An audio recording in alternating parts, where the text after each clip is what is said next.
मुंबईतील एका मंगल कार्यालयात लगीन घाई सुरू आहे. सनईचे मंगल सूर वातावरणात प्रसन्नता घेऊन आलेले आहेत. दरवाजात अक्षतांचं ताट घेऊन एक माणूस रंगीबेरंगी अक्षता हातावर ठेवतो, तर उशिराने आलेले पाहुणे सोयरे धावपळ करत मंगल कार्यालयात शिरत आहेत. आदरातिथ्य करण्यात दोन्ही बाजूच्या घरातील मंडळी व्यस्त आहेत, तर मुलीच्या आईवडिलांची धावपळ आणि करवलीचा नट्टापट्टा मात्र उपस्थितांच्या नजरेतून सुटत नाही. मुलीची आई आपली नऊवारी साडी सावरत पोरीचं लग्न कसं जमलं हे एका एका मैत्रिणीला कोपऱ्यात ओढून ओढून सांगते आहे, तर वडील मात्र एक साईज मोठा असलेला आपला सदरा सावरत चेहऱ्यावर हसू आणत वेगवेगळ्या पाहुण्यांशी घाईघाईत बोलत आहेत. मुहूर्ताची वेळ सांभाळण्यासाठी भटजींच्या मंत्राची गती वेग घेते आणि मंगलाष्टके सुरू होतात. नवरा मुलगी एकमेकांच्या गळ्यात हार घालून लग्न बंधनात अडकून जातात. मुलाचे आणि मुलीचे वडील गळा भेट घेतात आणि मुलाचे वडील, आजपासून तुमची मुलगी आमची झाली, आम्ही तिचा आमच्या मुलीप्रमाणे सांभाळ करू, असं म्हणून मुलीच्या आई वडिलांना आश्वस्त करतात. इकडे रेकॉर्डवर इतर लग्नांप्रमाणेच गाणं वाजतं. गंगा जमुना डोळ्यात उभ्या का, जा मुली जा दिल्या घरी तू सुखी राहा. कालपर्यंत अंगा खांद्यावर खेळलेली आपली लेक आज परक्याचे धन होणार, या विचाराने वडिलांच्या डोळ्यात अश्रू जमा होतात. खांद्यावरील उपरण्याने तोंड लपवत वडील मुलीला निरोप देतात आणि पत्नीला येतो असे दोनच शब्द बोलतात आणि चेंजिंग रूम मध्ये जाऊन सदरा बदलून पांढरा शर्ट चढवतात. त्यावर काळी पॅन्ट चढवून सरळ मुंबई महानगरपालिकेचे आपले कार्यालय गाठ. मुलीचे वडील पालिकेत पोहोचल्यावर पांढरे हेल्मेट घालतात आणि भला मोठा हातोडा उचलतात. आधीच प्रतीक्षेत असलेले 10-20 कर्मचारी घेऊन हा पालिकेचा अधिकारी चालू लागतो. किडकिडीत बांधा, छातीवरची 2 बटणे मोकळी सोडलेली, पांढरे विस्कटलेले केस, डोळ्यात आत्मविश्वास आणि बोलण्यातील स्पष्टपणा, करारी स्वभाव, हा मुंबई महानगरपालिकेचा उपायुक्त दादरच्या भाजी मंडईच्या दिशेने चालत जातो. कोणीतरी मंडईत आधीच बातमी दिली असल्याने एकच हाहाकार उडतो, एकच आवाज होतो, अरे भागो, खैरनाराया भागो, खैरनाराया भागो. अनधिकृत बांधकामावर हातोडा मारणारा हा मुंबई महानगरपालिकेचा उपायुक्त अधिकारी होता, गोविंद राघव खैरनार, जो आपल्या मुलीच्या लग्नातून ड्युटीवर हजर झाला होता. साधारण 80-90च्या दशकात मुंबई महानगरपालिका क्षेत्रातील अनधिकृत बांधकामाचे प्रस्ताव वाढत चालले होते. लँड माफिया, बिल्डर, गल्लीतील गुंड आणि राजकारण्यांचे कच्चे बच्चे इथल्या जागेवर अतिक्रमण करून जागा आपल्या घशात घालत होते. अशातच दक्षिण मुंबईत स्थित असलेल्या पाकमोडिया स्ट्रीटवर जुन्या इमारती पाडल्या जायच्या आणि तिथे नवीन बांधकाम केले जात होते. जिथे मोकळी जागा असेल ती ताब्यात घेऊन तिथे ही बिल्डिंग बांधली जायची. अशीच एक कागरी बिल्डिंग नावाची जुनी इमारत होती, जी दुबई स्थित कुविख्यात गुंड दाऊद इब्राहिम याने खरेदी केली होती. पण पगडी सिस्टीमने जी लोक तिथे राहायची त्यांना जागा खाली करायला लावून डी कंपनीने इमारतीच्या डागडुजीची परवानगी मुंबई महानगरपालिकेकडे मागितली होती आणि मुंबई महानगरपालिका सुद्धा या बिल्डिंगला डागडुजीची परवानगी देते. पण डी कंपनी मात्र डागडुजी न करता संपूर्ण इमारत जमीनदोस्त करते आणि हळूहळू मेहजबीन मेन्शन नावाचा एक आलिशान टॉवर तिथे आकार घेऊ लागतो. दुबईत बसलेल्या दाऊदचा हा ड्रीम प्रोजेक्ट असतो. या टॉवरला बाहेरून संपूर्ण ग्लास असते. ही ग्लास खास बेल्जियम देशातून मागवलेली असते. संपूर्ण इमारतीच्या फरशा इटालियन मार्बलच्या असतात. संगमरवर बाथरूम आणि त्यातील नळ गोल्ड प्लेटेड असतात, जे बाहेरील देशातून मागवलेले असतात. इमारतीच्या पहिल्या मजल्यावर निळ्या क्षार पाण्याचा मोठा स्विमिंग पूल असतो. इमारतीत प्रवेश केल्यावर अशी रचना होती की आपल्याला पंचतारांकित किंवा सप्ततारांकित हॉटेलमध्ये आल्याचा भास व्हावा. त्या काळात दक्षिण मुंबईत अशी आलिशान इमारत नजरेस पडत नव्हती. पण कितीही झालं तरी इमारत मात्र अनधिकृतच होती. कारण एका चाळीच्या डागडुजीची परवानगी घेऊन एक मेहजबीन मेन्शन नावाचा आलिशान टॉवर उभा राहिला होता. आता गंमत अशी होती की सगळ्यांना सगळं माहीत होतं, पण महानगरपालिकेचा कुठलाही अधिकारी एक ब्र देखील काढत नव्हता. कारण या इमारतीचं नाव जरी घेतलं तरी खबर दुबईला पोहोचत होती. जीवाला असलेला धोका सगळ्यांना दिसत होता. मग आवाज उठवणार कोण? पण या विरोधात एका माणसाने आवाज उठवला. तत्कालीन भाजपचे आमदार प्रेमकुमार शर्मा यांनी मुंबई महानगरपालिकेत तक्रार दाखल करण्याचे धाडस दाखवले. या आधीही अशा अनधिकृत बांधकामाच्या तक्रारी येत असत, पण अधिकारी डी कंपनीचे नाव ऐकून कानावर हात ठेवायचे. पण यावेळी प्रेमकुमार शर्मा यांची तक्रार मुंबई महानगरपालिकेचे तत्कालीन उपायुक्त श्री गोविंद राघव खैरनार यांच्या हातात पडते. 1993च्या मुंबई बॉम्बस्फोटात दाऊद इब्राहिम हे नाव आल्यापासून खैरनार यांनी दाऊदच्या सर्व अनधिकृत बांधकामांचा अभ्यास सुरू केला होता. त्यातच मेहजबीन मेन्शन नावाच्या आलिशान टॉवरची भर पडली. खैरनार यांनी सर्व कागदपत्रे विविध डिपार्टमेंट मार्फत पडताळणी करून पाहिली आणि एका पहाटे हातात भला मोठा हातोडा घेऊन, पांढरा हाफ शर्ट घातलेले, छातीवरची 2 बटणे मोकळी सोडून, डोक्यावर हेल्मेट घालून, सोबत पालिकेचे 100 कर्मचारी, काही पोलीस आणि बुलडोजर घेऊन गोरा खैरनार दक्षिण मुंबईतील पाक मोडिया स्ट्रीटवर दाखल झाले.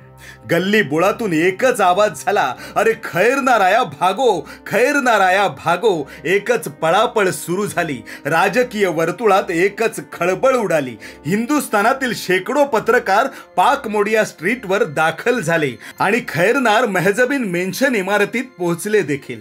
हातातील हातोड्याने मेहजबीन मेन्शनवर एकच प्रहार केला. धाड असा आवाज झाला. खैरनार यांनी केलेला हा प्रहार मेहजबीन मेन्शन या इमारतीवर नव्हता, तर हा प्रहार दाऊद इब्राहिमच्या नाकावर केलेला प्रहार होता. हा प्रहार मुंबईत राहून दाऊदची चाकरी करणाऱ्या राजकारण्यांवर केलेला हा प्रहार होता. हा प्रहार त्या गुंडागर्दी विरोधात होता ज्यांनी गरिबांची घरे घशात घातली होती. हा प्रहार मुंबईतील दहशती विरोधात होता.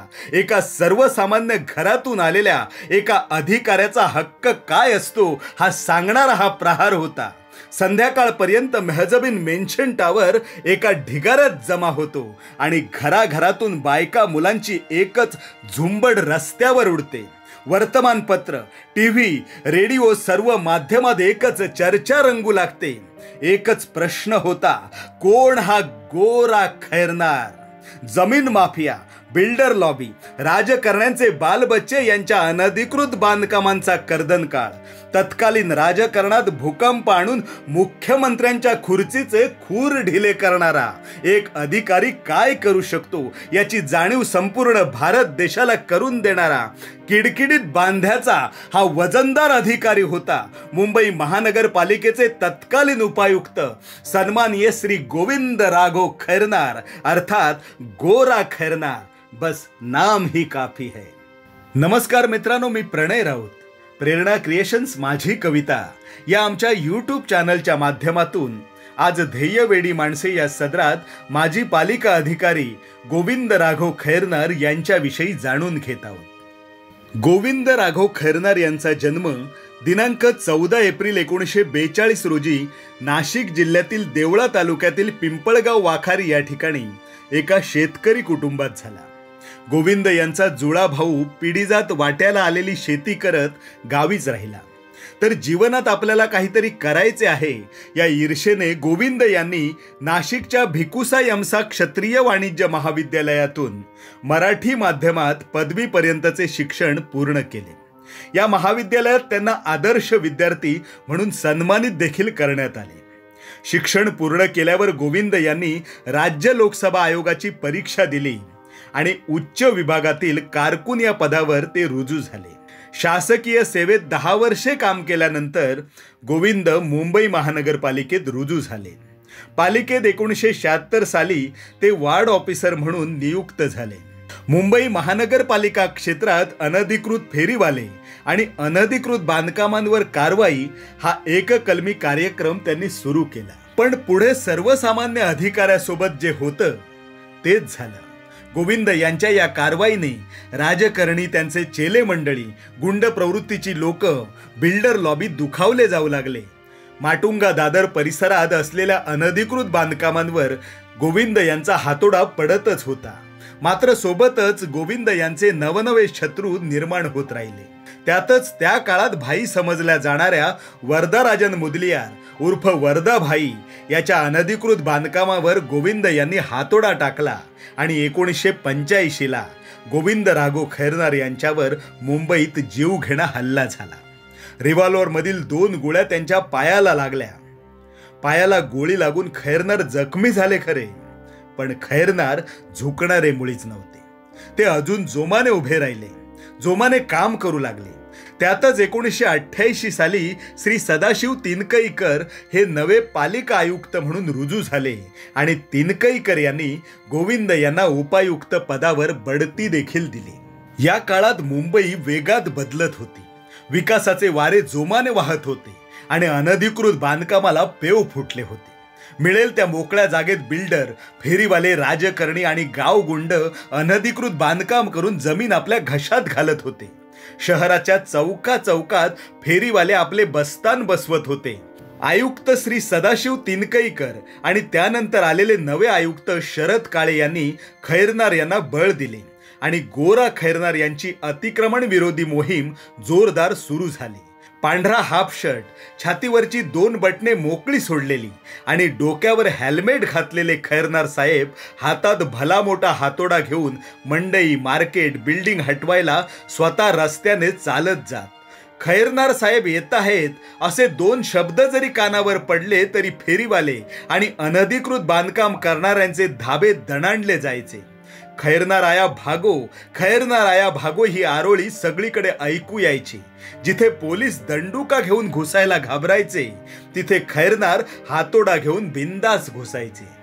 मित्रांनो, असं सांगितलं जातं की खैरनार साहेब सेवेत असताना एक पोलीस अधिकारी आणि ज्या व्यक्तीचं बांधकाम तुटत होतं ती व्यक्ती त्या काळात 5 कोटी रुपयांची लाच खैरनार साहेबांना द्यायला तयार होती. पण खैरनार साहेब हाडाचे अधिकारी होते. ते असल्या भूलतापांना भुलले नाहीत. ते त्या व्यक्तीला म्हणाले, तू तुझे पैसे तुझ्याकडे ठेव, मी हातोडा घेऊन लवकरच पोहोचेन. कुख्यात गुंड दाऊद इब्राहिमच्या बिल्डिंगवर हातोडा पडला आणि गोरा खैरनार हिरो झाले. पत्रकार आणि मीडियाचा सदैव गराडा खैरनार यांच्या भोवती असायचा. सन्माननीय श्री सुधाकरराव नाईक मुख्यमंत्र्यांच्या खुर्चीवरून पायउतार झाले आणि सन्माननीय शरदचंद्रजी पवार साहेब राज्याचे नवे मुख्यमंत्री झाले. पण खैरनार साहेब आणि शरदरावांचं फारसं काही जमलं नाही. या काळात खैरनार यांनी अनेक बेताल वक्तव्य देखील केली. शरद पवारांविरोधात आपल्याकडे ट्रकभर पुरावे आहेत असं म्हणत खैरनार यांनी राजकीय विश्वात एकच भूकंप केला. शरद पवारांनी देखील खैरनार यांच्या विरोधात मानहानीचा गुन्हा दाखल करेन अशी आरोळी ठोकली. पण वास्तवात मात्र ना खैरनार यांनी पवारांविरोधात एखादा पुरावा दिला की पवारांनी मानहानीचा गुन्हा दाखल केला. पण खैरनार यांनी जी राळ पेटवली त्यातून फायदा मात्र विरोधात असणाऱ्या शिवसेना आणि भाजपचा झाला. शरद पवार यांचं मुख्यमंत्री पद गेलं आणि महाराष्ट्राला मुख्यमंत्री म्हणून नवा चेहरा मिळाला. शिवसेना पहिल्यांदा सत्तेत आली. पण गोष्ट मात्र इथं संपत नाही. राजकीय हस्तक्षेप, गुंडांशी असलेले राजकारण्यांचे साटेलोटे आणि बिल्डरांचा पैसा या सगळ्यामुळे 1996 साली गोरा खैरनार नोकरीतून निलंबित झाले. त्या काळात कुठल्याही राजकीय पक्षाने त्यांची बाजू देखील घेतली नाही. अगदी सत्तेत असलेल्या पक्षांनी सुद्धा नाही. पुढे तब्बल 4 वर्षांनी केंद्रातील काँग्रेस सरकारने खैरनार यांना पुन्हा सेवेत रुजू केले. पण त्यावेळी खैरनार यांचे फक्त सेवेतील 6 महिने शिल्लक राहिले होते. त्यांनी त्या 6 महिन्यात देखील आपला हातोडा सुरूच ठेवला. पण त्यांना बढती मात्र मिळाली नाही. पडत्या काळात खैरनार यांना प्रचंड आर्थिक अडचणीला सामोरे जावे लागले. मुंबईत त्यांचे स्वतःचे घर देखील नव्हते. खैरनार साहेबांचे मुंबईत घर नाही ही बातमी एका अमेरिकन स्थायिक भारतीयाला कळली. त्याने मुंबईतील जुहू भागात खैरनार साहेबांना राहण्यासाठी घर दिले. पुढे चरितार्थासाठी खैरनार यांनी विले पारले आणि अंधेरी येथे स्वतःचे ऑफिस टाकून ते कन्सल्टंट म्हणून काम करू लागले. ते अधिकृत इमारत किंवा प्रॉपर्टीसाठी काय काय कागदपत्रे लागतात, या कागदपत्रांची शहानिशा कशी करावी याचे मार्गदर्शन सोसायटी, संस्था आणि लोकांना करू लागले. पुढे काही दिवस खैरनार साहेब अण्णा हजारेंसोबत दिसले. त्यांच्या आंदोलनात सहभागी देखील झाले.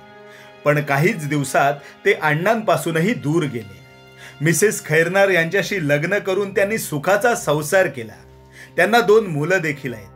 मित्रांनो, मुंबईसह संपूर्ण महाराष्ट्रातील प्रत्येक शहरातील गल्ली बोळात आज अनधिकृत बांधकामे आणि भ्रष्टाचार बोकाळला आहे. गरज आहे ती एका खैरनारची.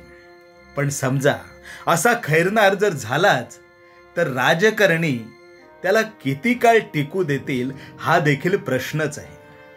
मित्रांनो, संपूर्ण भारत देशातील कर्तृत्ववान अधिकारी एकत्र करायचे झाले तरी गोविंद राघव खैरनार यांचं स्थान पहिल्या रांगेत आहे. प्रेरणा क्रिएशन्स माझी कविता या आमच्या यूट्यूब चॅनलच्या माध्यमातून शासकीय अधिकारी आणि त्याचे अधिकार जगाला दाखवून देणाऱ्या सन्माननीय श्री गोविंद राघव खैरनार या ध्येयवेड्या माणसाला मानाचा मुजरा.